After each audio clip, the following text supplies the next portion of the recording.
Well, whenever my dad was around, it was very heavy pressure. My dad had been molesting me.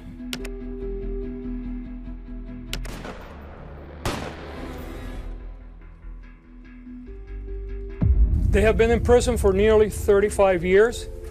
I believe that they have paid their debt to society. The Menendez brothers finally have a glimmer of hope with a possible resentencing. They're closer than ever to finding out if the past will finally let them go. Could this be their chance at redemption? Or are they destined to spend their lives in the shadows of a crime that rocked America? Can fresh evidence turn the tide?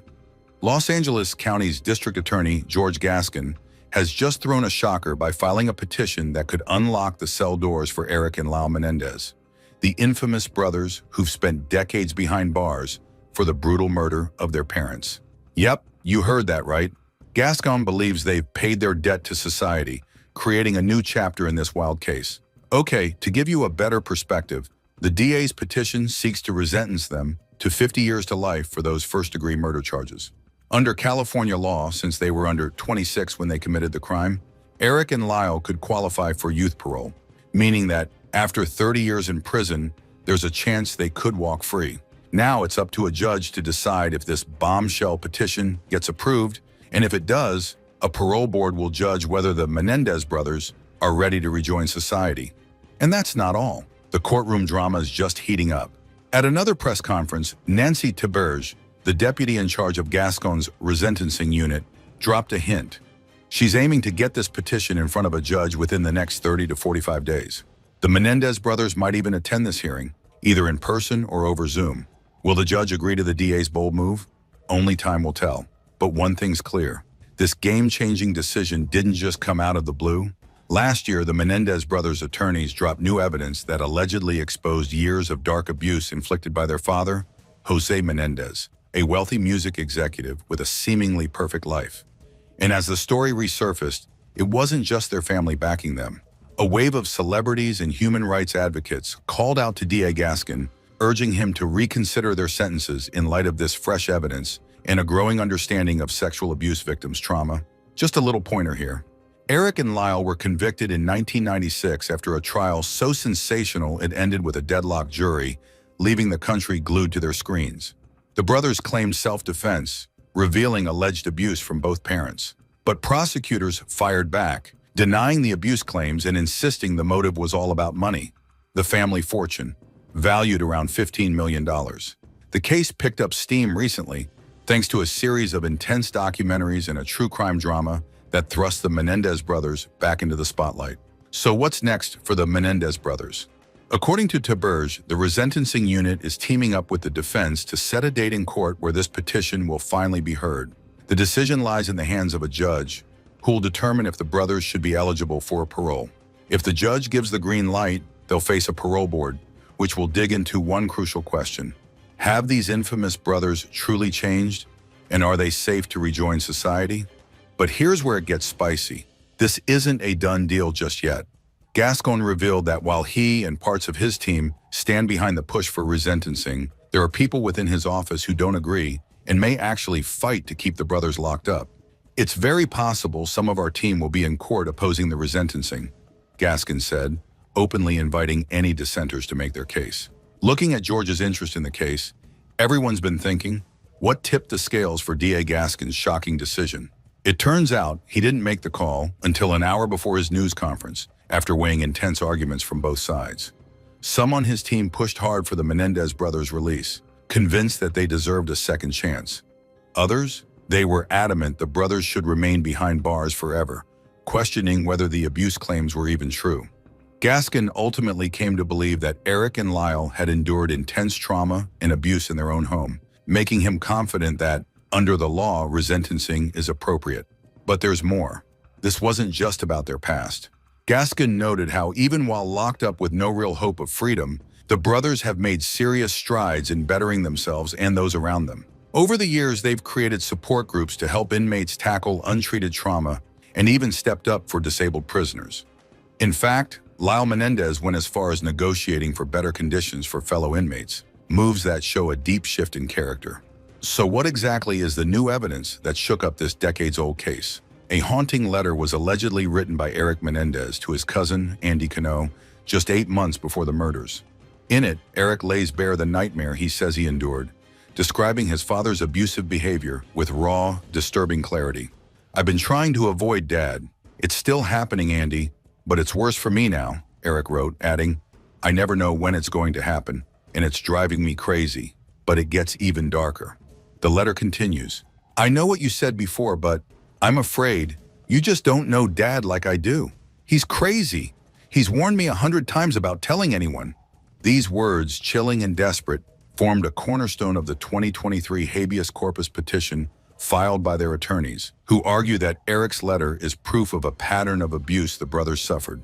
The plot thickens with shocking claims from a former member of the 1980s pop band Menudo, who, in a recent documentary titled Menendez plus Menudo, Boys Betrayed, revealed that he too was allegedly abused by Jose Menendez. Could this revelation paint a whole new picture of Jose Menendez? Was he hiding something far darker than anyone knew? With evidence like this, the story of the Menendez brothers just might be headed for a dramatic twist. Now, the DA's decision didn't just stir up the courtroom, it's sending shockwaves through the Menendez family and even Hollywood. In a heartfelt moment, family members who've long fought for Eric and Lyle's release expressed their gratitude. Ana Maria Baralt, Jose Menendez's niece, shared her relief about how this step gives them all hope that the truth will finally be heard. But it wasn't just the family rallying behind the brothers. Reality star Kim Kardashian, a surprising yet passionate advocate for their freedom, took to social media, saying the brothers were granted a second chance at life. And you know what? Kim's visits to the brothers in prison and her vocal support have given this case new eyes and a lot of public attention. Joan Vandermolen, Kitty Menendez's sister, hailed the decision as a brave and compassionate step forward, emphasizing that this isn't just a legal issue. It's about acknowledging the abuse her cousins endured. "It is time for Lyle and Eric to come home," she said, praising Gaskin's commitment to truth and fairness in a message shared on Instagram. With support pouring in from family and celebs alike, is this powerful backing enough to sway the judge? The stage is set, and everyone's watching as the brothers' fate hangs in the balance. As the brothers' future is uncertain, America remains captivated, unable to let go of a story that continues to haunt and fascinate decades later. The Menendez brothers' twisted legacy. The saga of Eric and Lyle Menendez isn't just a true crime story, it's an American obsession at this point. From headline-grabbing courtroom theatrics to documentaries, the Menendez brothers' story keeps drawing audiences in again and again. In 2017 alone, this infamous case was revived in 3 major reenactments: a 2-hour ABC documentary, a Lifetime movie, and a gripping 8-hour NBC miniseries featuring Emmy winner Edie Falco as their attorney Leslie Abramson. Unlike cases like John Benet Ramsey, O.J. Simpson, or the Zodiac Killer, there's no question about who pulled the trigger in this story. The brothers have openly admitted to killing their parents, but it's the dramatic way they did it. The courtroom showdowns, their oddly chosen outfits, and the chilling calm they displayed after the murders that has cemented their status in true crime lore. So was it all about greed? Are Lyle and Eric Menendez just spoiled Beverly Hills kids who went to the extreme for a shot at their parents' millions? The world can't stop watching, and as more evidence surfaces, the question remains: victims or villains? On August 18, 1989, Eric and Lyle Menendez took a long drive from their posh Beverly Hills mansion to a Big 5 sporting goods in San Diego, where they purchased shotguns. The first chilling step in a series of events that would shock America. Just a day later, their parents chartered a yacht for a family shark fishing trip, blissfully unaware of what was to come. But on August 20th, the brothers burst into their parents' den, guns blazing, and unloaded 15 shots as Jose and Kitty Menendez sat on their couch watching TV. Eric fired the first shot, but it was Lyle who delivered the final blows. A shot to Jose's head and a devastating bullet to Kitty's face. And here's where the story takes a strange twist. After the brutal murders, Eric and Lyle, just 21 and 18 at the time, coolly drove to a movie theater, bought tickets for Batman, ditched the murder weapons, changed into fresh clothes, and returned to the scene, acting as if they just discovered their parents' bodies. Lyle's over-the-top cry of "someone killed our parents" in his 911 call was later mocked by Jim Carrey in a comedy, but the truth was darker than any parody. Shockingly, it took 6 months for police to make arrests, And in that time, the Menendez brothers didn't just lie low.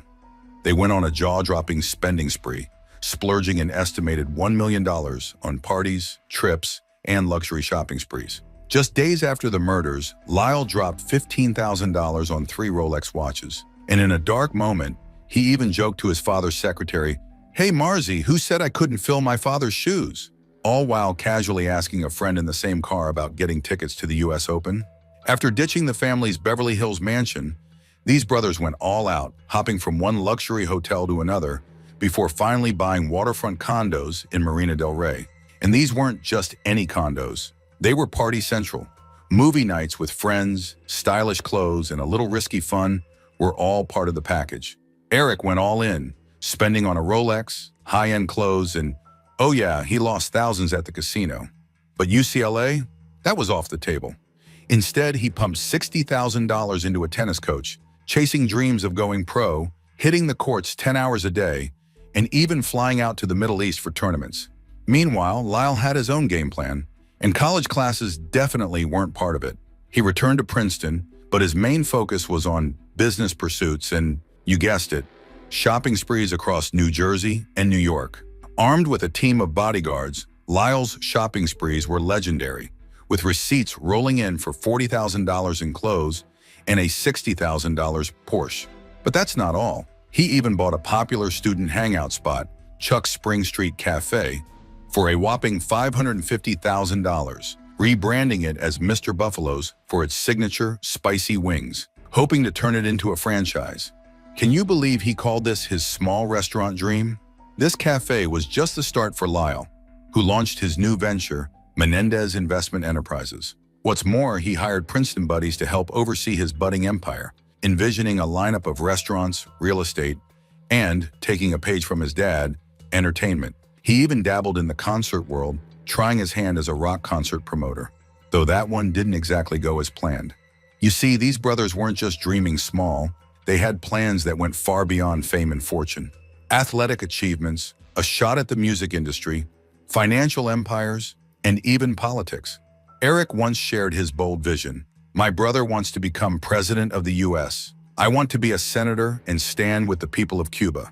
Inspired by their late father, Jose, who had left Cuba during the revolution, Eric felt his father's aspirations, pushing him forward, saying, "I'm not living just for my father's dreams, but I can feel him in me, guiding me." But little did they know, their path would soon take a dark turn. Confessed killers or misunderstood victims. Their 6 months of freedom weren't all about luxury and lofty ambitions. Both brothers attended therapy sessions with Dr. Jerome Ozil. It was during these sessions that the truth came to light, leading to their eventual arrest. Eric, weighed down by the pressure, confessed in one of these private sessions. Dr. Ozil's mistress, who overheard the recorded confession, went to the police, triggering a dramatic series of events.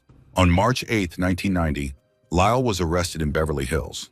Eric, meanwhile, was competing in a tennis match overseas, but came home willingly, and by March 11th, he was in custody too. Now you'd think this was the end of the line, right? Think again. What followed was a wild, drawn-out legal drama that had the whole nation watching. After years of back and forth, a judge ruled that parts of the brothers' therapy sessions could be used as evidence. This ignited a 30-month legal battle over those tapes, dragging the case on and on until the California Supreme Court finally stepped in.